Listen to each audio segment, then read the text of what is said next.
Boa tarde a todos e todas. Eu me chamo Thaisa Kruger, sou estudante do 6º semestre de jornalismo da UFSM Campus Frederico Westphalen e sou bolsista do programa de extensão Mão na Mídia.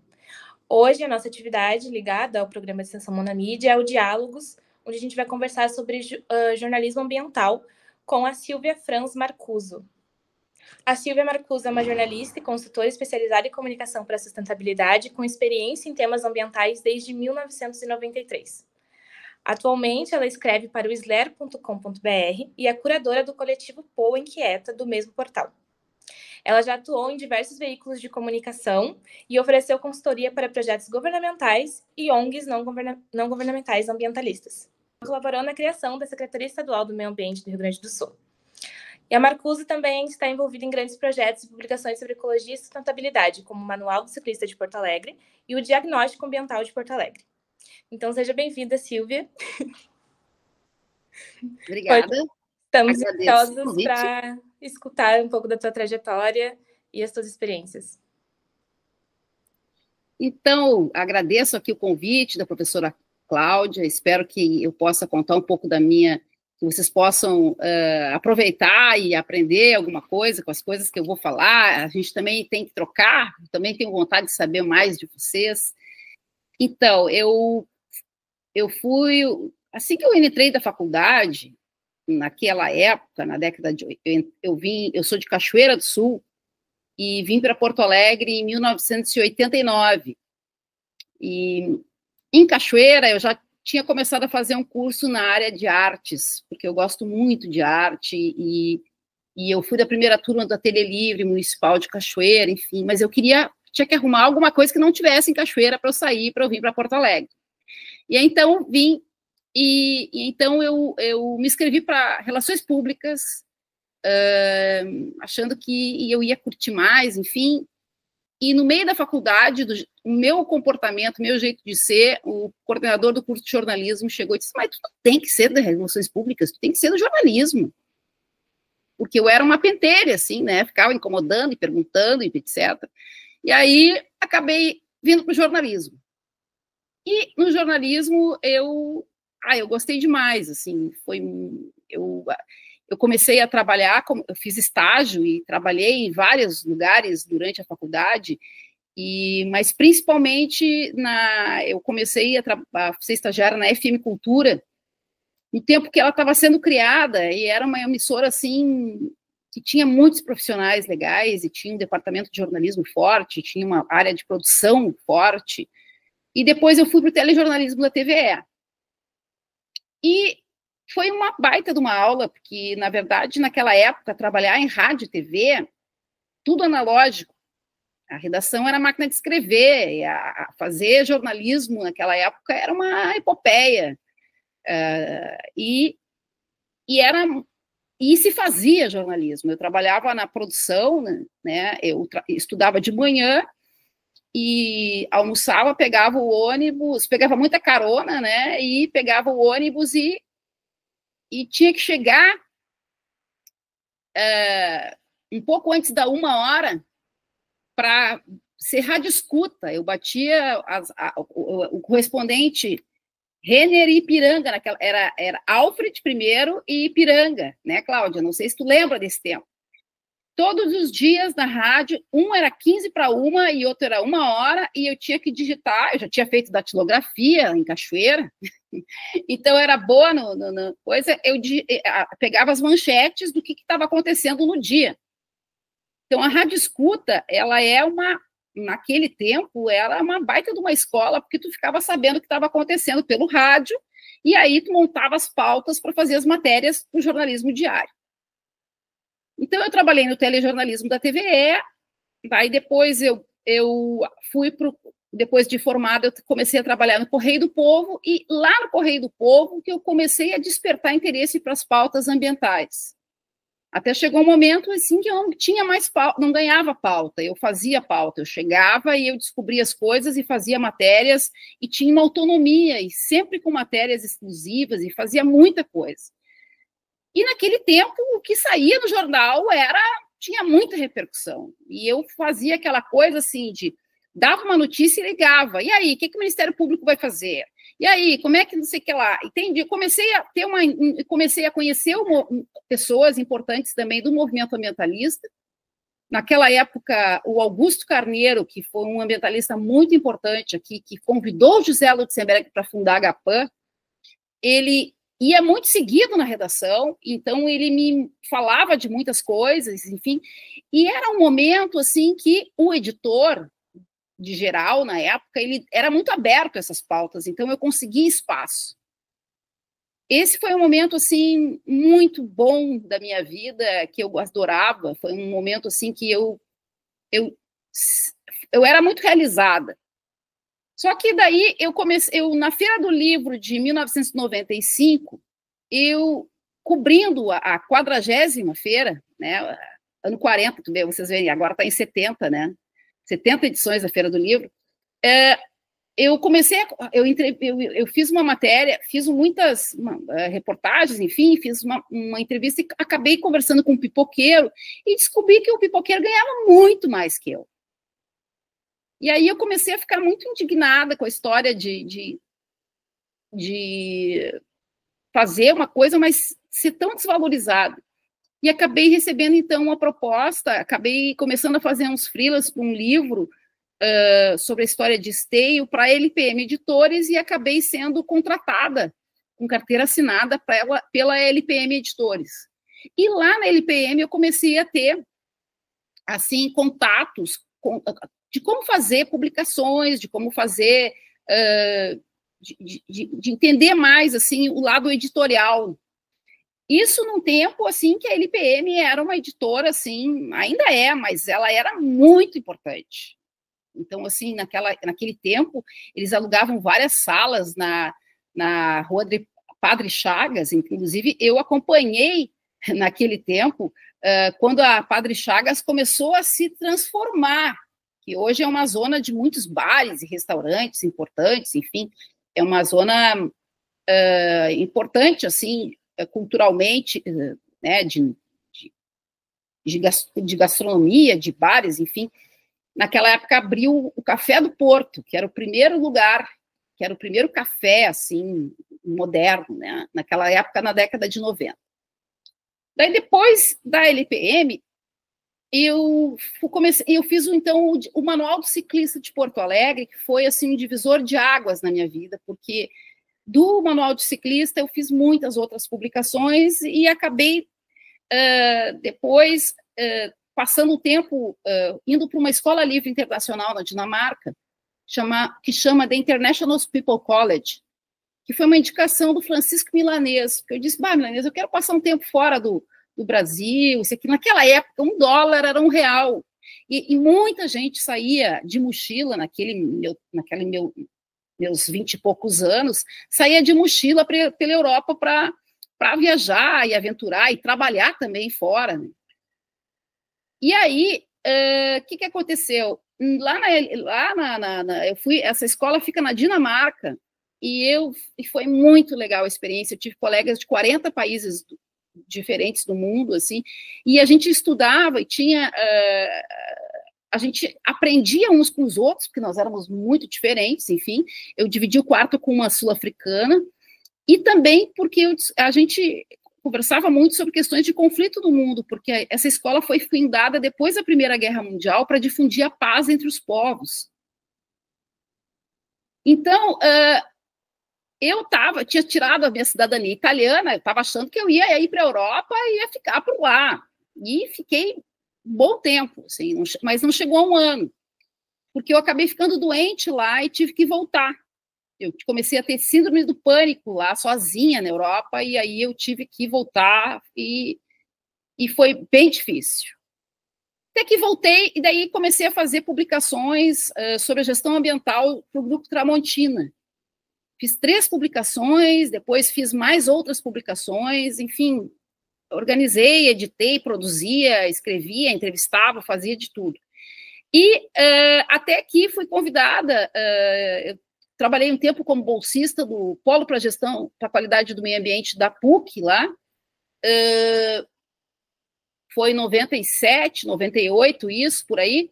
Até que, no final de 98, o Cláudio Langoni me convidou para trabalhar, para a gente montar a equipe da Secretaria Estadual do Meio Ambiente, que ia ser estruturada no governo Olívio.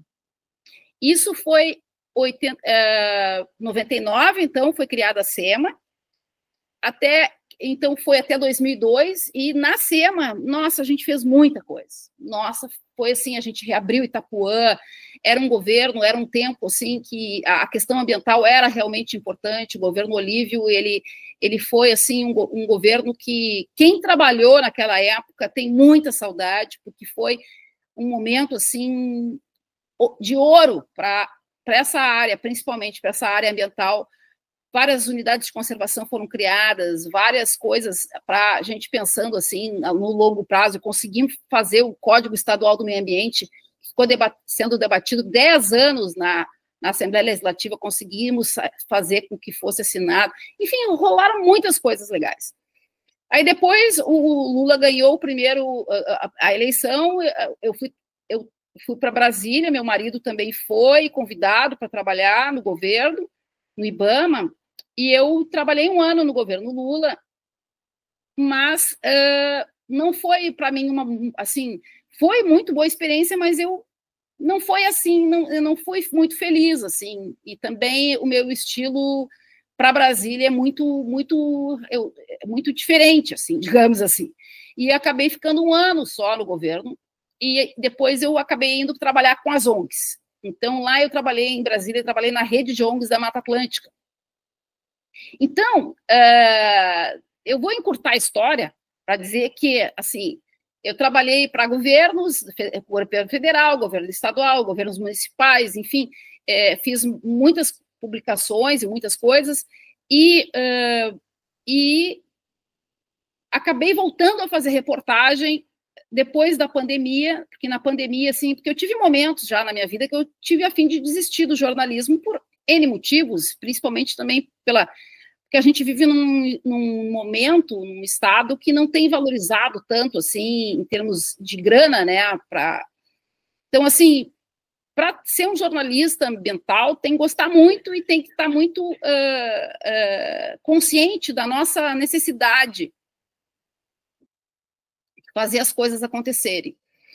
E aí, que em 2023, em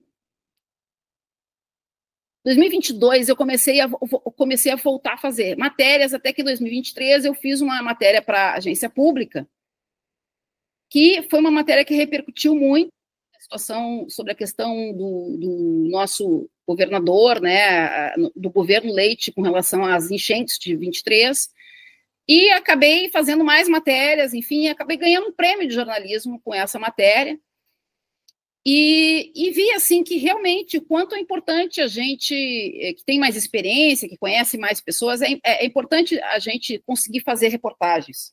Só que hoje está muito difícil de conseguir fazer reportagens remuneradas no Rio Grande do Sul. Então, assim, eu procuro me engajar mais em trabalhos que possam ter mais, eu possa ter mais tempo para fazer, para apurar, e que possam remunerar um pouco melhor. E atualmente, então, recentemente a gente lançou essa revista, que eu fui contratada para fazer, eu estou de editora, enfim, e foi muito legal fazer essa revista, que é Todo Dia é Dia da Natureza, que pode ser baixada no meu site. Eu mandei um exemplar aí para vocês, e também dá para ver. E também eu estou envolvida agora no Atlas Socioambiental de Porto Alegre, que eu estou na coordenação de edição editorial, da produção editorial, que é a história a produção, quem trabalha com produção de rádio, televisão, ou de produção, a gente é aquelas pessoas que não se contenta com não, a gente vai sempre tentando achar formas de viabilizar as coisas. Então, assim, o jornalismo, ele permite, ele proporciona para nós, para quem tem uma vivência, a gente ser hábil para fazer muitas coisas. Eu fui 3 anos síndica aqui do meu prédio, depois eu consegui que fizeram campanha para eu voltar a ser síndica. Por quê? Porque a gente tem uma agilidade muito grande de resolver imprevistos e coisas, e não se abala, assim, por pouco, né? Então, assim, hoje eu, então, estou envolvida no Atlas, que é um projeto que eu estou prospectando, tive a experiência agora recente de escrever junto com uma equipe, com outras pessoas, um projeto para a Lei Rouanet, que é um baita de um aprendizado, porque é muito complexo, sabe? Escrever um projeto para ser aprovado na Lei Rouanet não é uma coisa fácil mesmo. E e também comecei esse ano um mestrado em comunicação, onde eu tenho aprendido muito, porque isso está me deixando cada vez mais convencida, assim, do quanto a nossa área é abrangente, o quanto tem a ser feito, e o quanto a gente precisa valorizar aquilo que a gente sabe e que muita gente acha que sabe, que entende de comunicação porque tem as redes sociais, mas, na verdade, não é bem assim. As pessoas não sabem. Então, eu tenho uma visão, assim, muito ampla pelo fato de ter tido uma experiência como artista, porque acabei voltando para as artes visuais e fazendo muitas coisas, fazendo muitos cursos. Então, assim, eu utilizo várias experiências que eu tive para fazer os trabalhos que eu faço, onde eu procuro conjugar várias áreas de interesse para destacar o quanto nós estamos interligados, como tudo faz parte desse contexto socioambiental. E que o jornalismo, ele é uma dessas faces, porque a gente precisa traduzir, explicar para as pessoas o que significam os fatos, o que significam as coisas que estão acontecendo, como esse desastre que nós tivemos esse ano, que tivemos o ano passado, e que poderemos ter outros aí, e que ainda as pessoas, boa parte dos nossos tomadores de decisão, ainda não se deram por conta. Por quê? Porque da boca para fora, eles não vão falar que, não. Só que na hora das atitudes, na hora de propor mudanças de leis, na hora de flexibilizar a questão ambiental, esses caras que estão no governo, maior parte homens, brancos, e aí vem a história também da gente exigir uma diversidade, exigir uma pluralidade de vozes nas tomadas de decisão, eles definem coisas que estão acelerando o fim do mundo, digamos assim. Na verdade, não é um fim do mundo, mas é o fim do mundo do jeito que a gente conhece, como eu mesmo escrevi na minha última coluna para o Slayer agora, recentemente. Era isso, né, Cláudia? Ou quer mais alguma coisa? Já falei quase meia hora. Eu acho que tu falou várias coisas, né, importantes. A gente vai ter algumas questões aí que a Thaisa vai conduzir, e quem tiver também interesse em fazer questões que tiver aqui na nossa reunião, pode pedir a palavra. Vamos seguindo, Thaisa. Uma coisa que tu tinha comentado são sobre as dificuldades, né, de ser jornalista, mas eu acho que a minha dúvida é como que isso se amplia, assim, ou se especifica, na verdade, quanto jornalista ambiental, assim, quais são as maiores dificuldades que o jornalista tem ao cobrir pautas ambientais, ao ter que ir atrás de fontes para conversar sobre isso, o que é mais difícil? Eu acho que depende muito da pessoa. Primeira coisa, que jornalista ambiental tem que gostar de ler, tem que gostar de entender o ambiente onde ele está inserido. Então, se tu mora numa área que tem determinadas características, tu tem que entender o que significam essas características. Tem muita coisa que eu só fui entender depois que eu fui virando e fui, fui trabalhando. Mas a gente tem que gostar de conversar e de ouvir também pessoas de vários estratos, né? Não ficar sempre com aquelas fontes oficiais, aquelas coisas, porque infelizmente hoje cada vez mais as pessoas falam coisas que elas querem que as pessoas, que acham que é o que as pessoas vão querer ouvir, mas nem sempre é a realidade, é o real. Então, tu tem que estar sempre checando se aquelas informações passadas, elas são, de fato, confiáveis, né? Então, assim, outra coisa é que eu acho que para ser jornalista ambiental, tem que ser muito virador, assim, né? Tem que ser não dá para ficar esperando as coisas e também tem que gostar muito de ser jornalista. Eu acho que é uma coisa que tem que começar e fazer e trabalhar e estar em redes, sabe, Thaisa? Eu acho assim que para mim, por exemplo, foi muito importante o núcleo de ecojornalistas do Rio Grande do Sul, criado antes da Rio 92, e que em 93 eu fiz um curso de extensão para jornalistas. Então, naquela época já era muito importante para mim, foi muito importante para mim ter conhecido o Roberto Vilar, que foi um dos precursores, assim, importantíssimos, né, a Ilza, na URGS, e isso tudo naquela época ainda não existia um curso de jornalismo ambiental. E aí, o que aconteceu? Ao longo da minha trajetória, eu sempre trabalhei muito, e não tinha tempo de estudar, sabe? E também a conjuntura da vida, a minha mãe faleceu com 90 anos, e de Covid, e assim, eu ia muito para a cachoeira, eu tinha muitas outras atribuições, tive filho também mais tarde, né? Então, assim, eu não tinha tempo para estudar, não tinha condições. Daí, quando eu percebi, assim, né, durante cobrindo os desastres, o quanto precisava de mais, de entender melhor, de melhorar a questão da comunicação e do jornalismo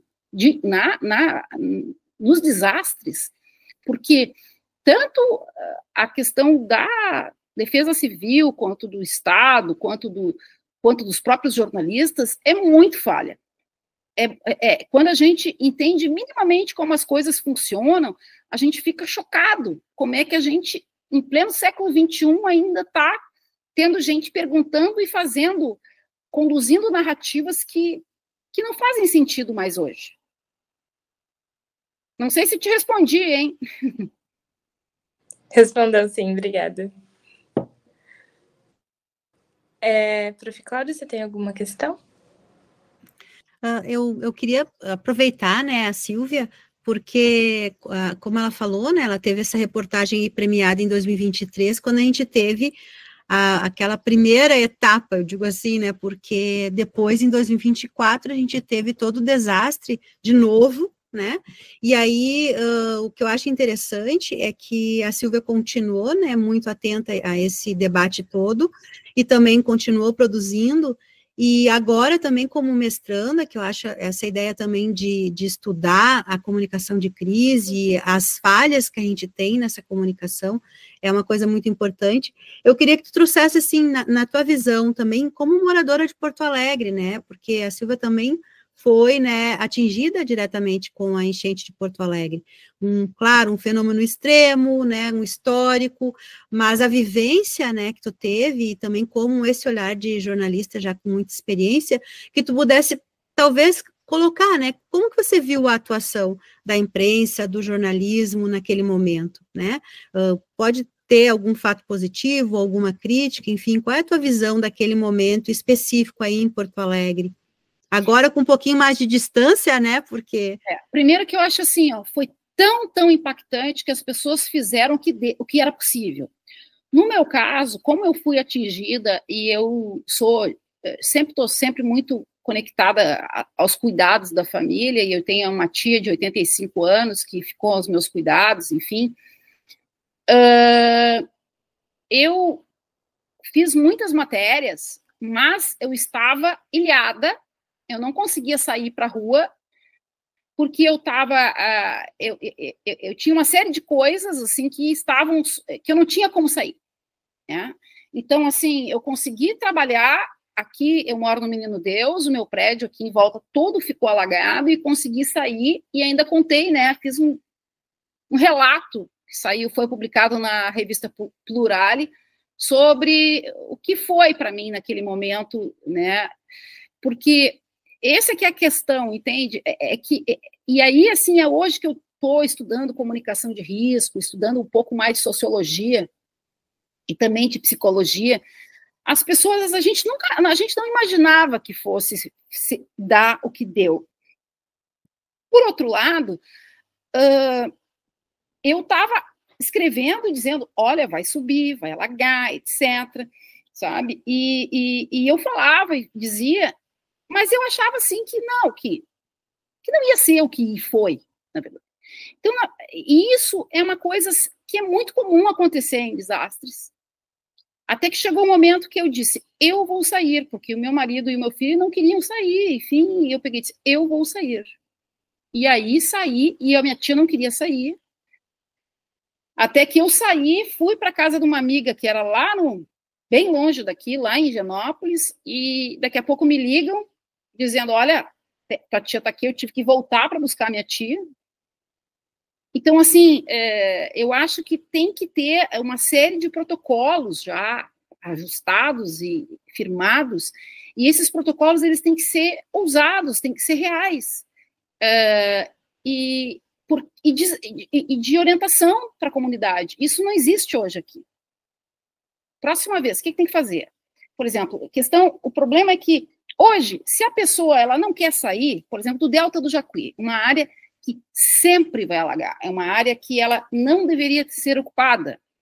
As pessoas foram para lá muitas vezes por conjuntura, só que hoje, depois do que a gente passou, a gente não pode, o poder público tem que ser penalizado se ele viabilizar qualquer tipo de ocupação, não pode, ali não tem como. E é esse que é o problema, entende? Da questão de que a gente está vivendo num mundo que está mudando muito rápido e os governos, os nossos legisladores, toda a conjuntura, inclusive a academia, então, eles têm uma velocidade infinitamente mais lenta do que precisaria para se adequar aos novos tempos de emergência climática. Isso significa muita coisa. A questão, por exemplo, do calor. Nosso estado é um estado que é muito suscetível a ter eventos extremos, inclusive calor, inclusive estiagem. A estiagem, por exemplo, ela pode ser muito mais prejudicial e matar muito mais gente, o calor extremo, do que uma enchente.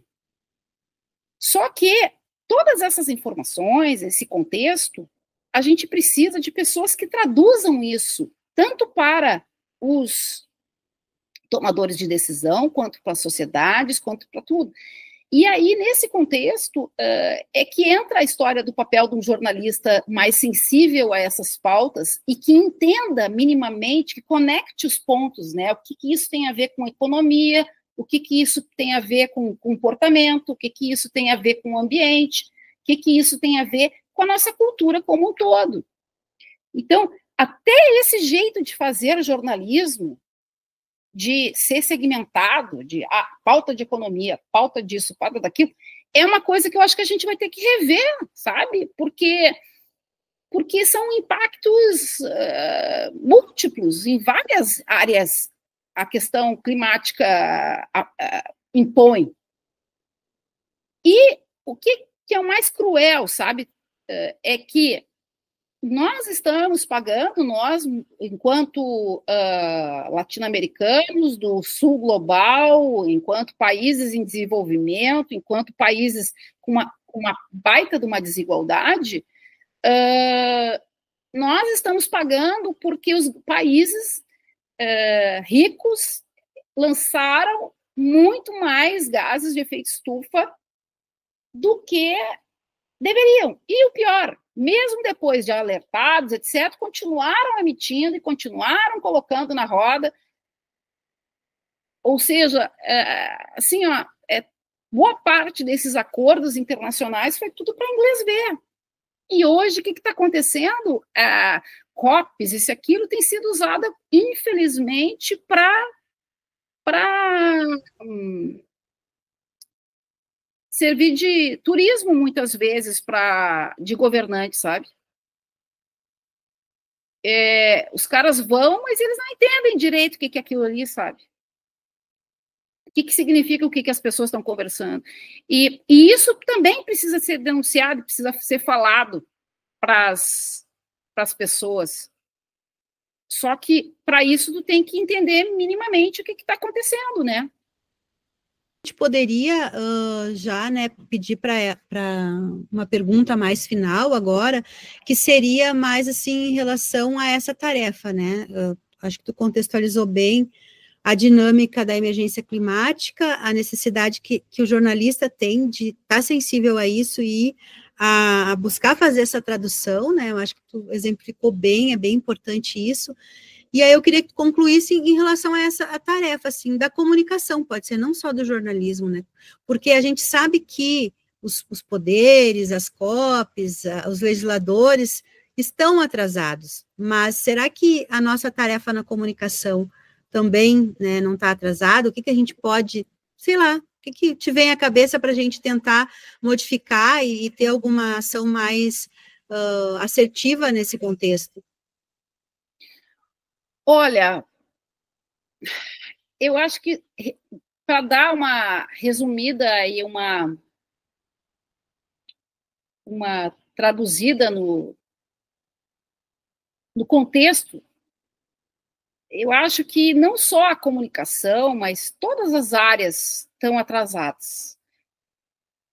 Eu acho que a gente tem que encarar aquela questão assim de o quanto a nossa atividade que a gente exerce, as nossas escolhas, elas ajudam a adiar as desgraças, o fim do mundo, né?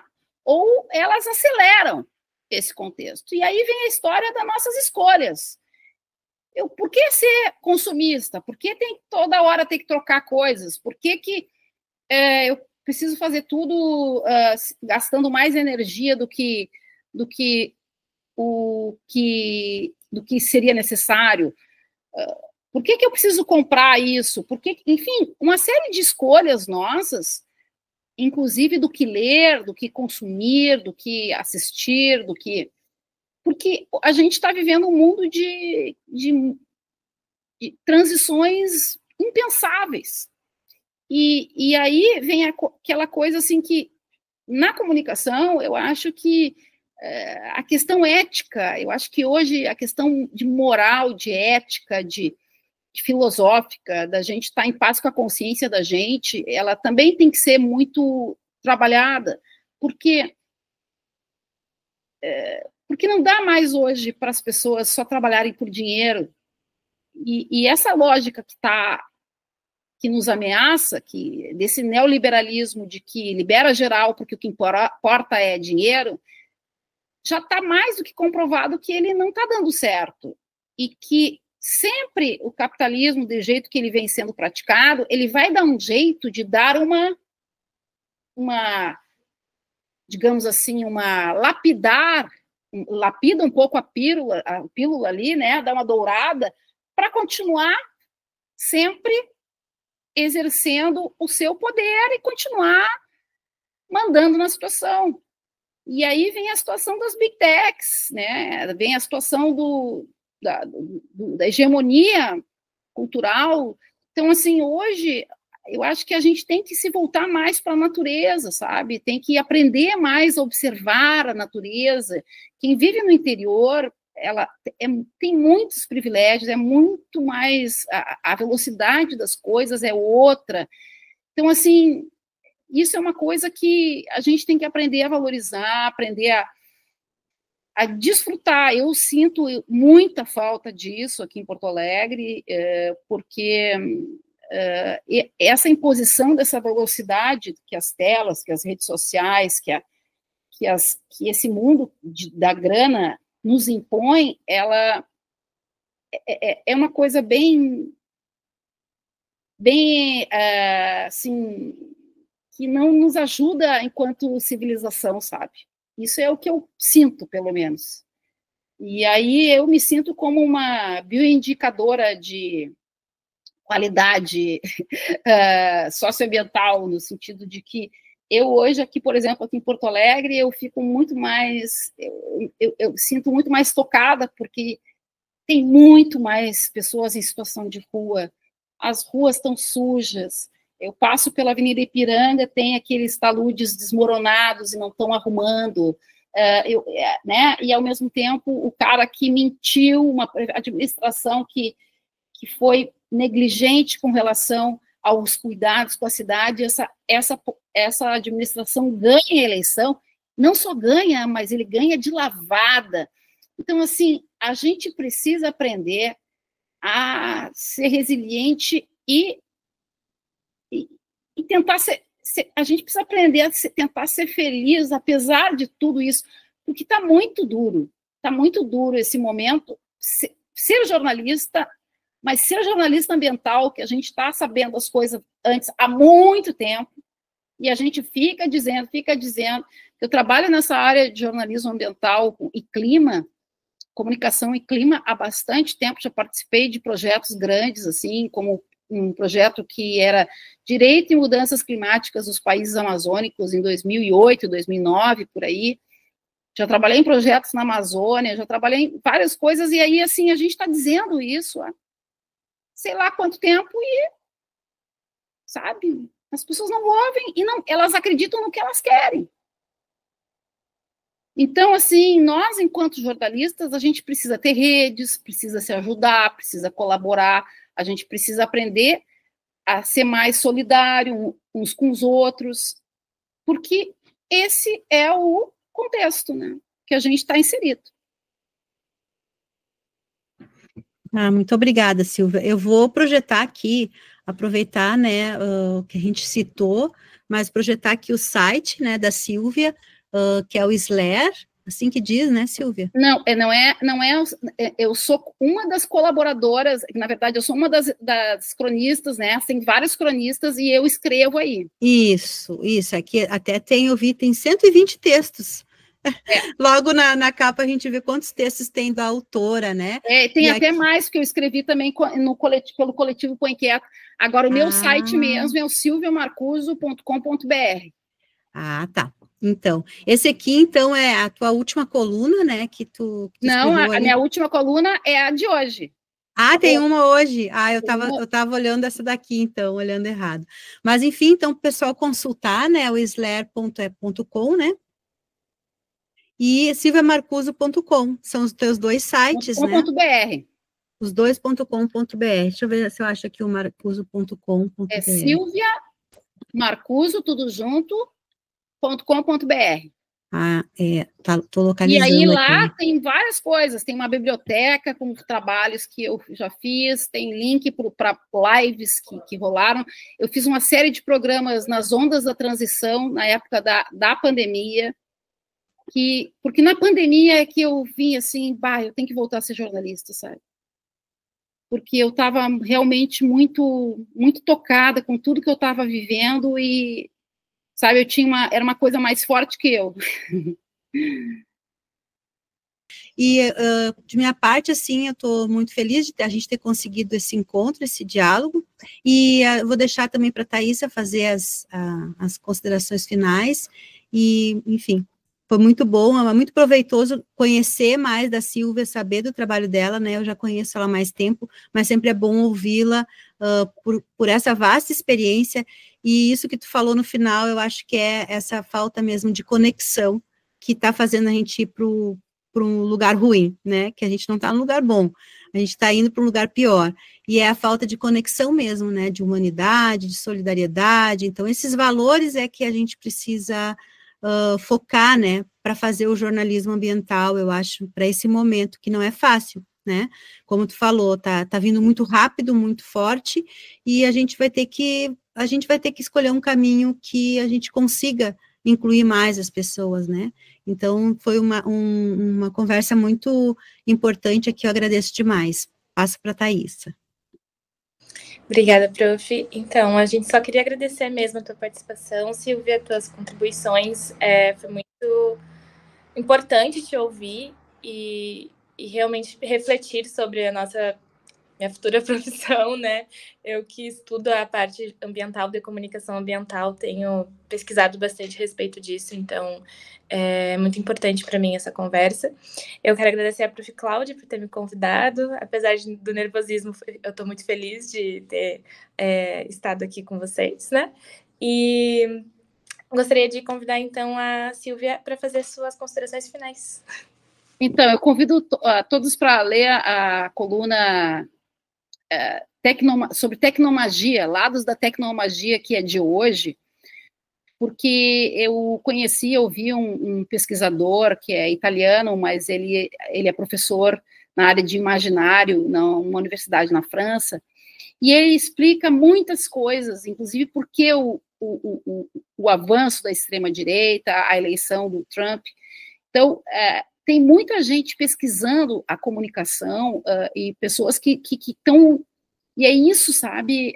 Hoje a comunicação, ela é uma área transversal que tu não tem como trabalhar várias coisas de comportamento sem incluir a comunicação. Então, tem muitas outras áreas que estão se apropriando dessas questões de pesquisa em comunicação. Isso é um alerta para nós que trabalhamos e que sabemos o que é fazer comunicação, o que é fazer jornalismo. Então, assim, é muito importante, porque tem sido comum eventos, por exemplo, eu acompanho, né, tem muitos eventos falando de mudanças climáticas, mas quase nenhum falando sobre a comunicação e as mudanças climáticas, o jornalismo, porque assim, nós, jornalistas, os comunicadores, a gente tem sido largado à margem disso, porque a gente só reproduz aquilo que os tomadores de decisão dizem e declaram. E não, a gente tem que ter mais atribuições para isso, a gente tem que estar mais empoderado. Por quê? Porque a gente sabe como comunicar, a gente aprende como é que tem que ser. E isso é um problema, porque não adianta a Defesa Civil mandar um alerta no Instagram, ou mandar um alerta pelo SMS, mas e aí, para onde tu vai? O que vai fazer? Que medidas tu pode adotar? Né? Tem uma série de coisas hoje que a gente vai vendo que não basta, e isso, a gente, enquanto imprensa, a gente tem que trabalhar isso para as comunidades exigirem do poder público saber o que fazer. Isso é um dever do poder público de fazer. Então, assim, aquela coisa de atirar para cima é culpa da natureza ou é culpa... E aí? Enquanto a sociedade não souber, não tendo consciência de que ela precisa cobrar, vai continuar sempre uma bola de neve. Então, é muito importante que os novos jornalistas, que os veículos, que quem está afim mesmo de fazer jornalismo, cobre, porque é obrigação do Estado explicar para a população o risco que elas estão correndo. Tá bem, então. Muito obrigada, Silvia. Obrigada, prof.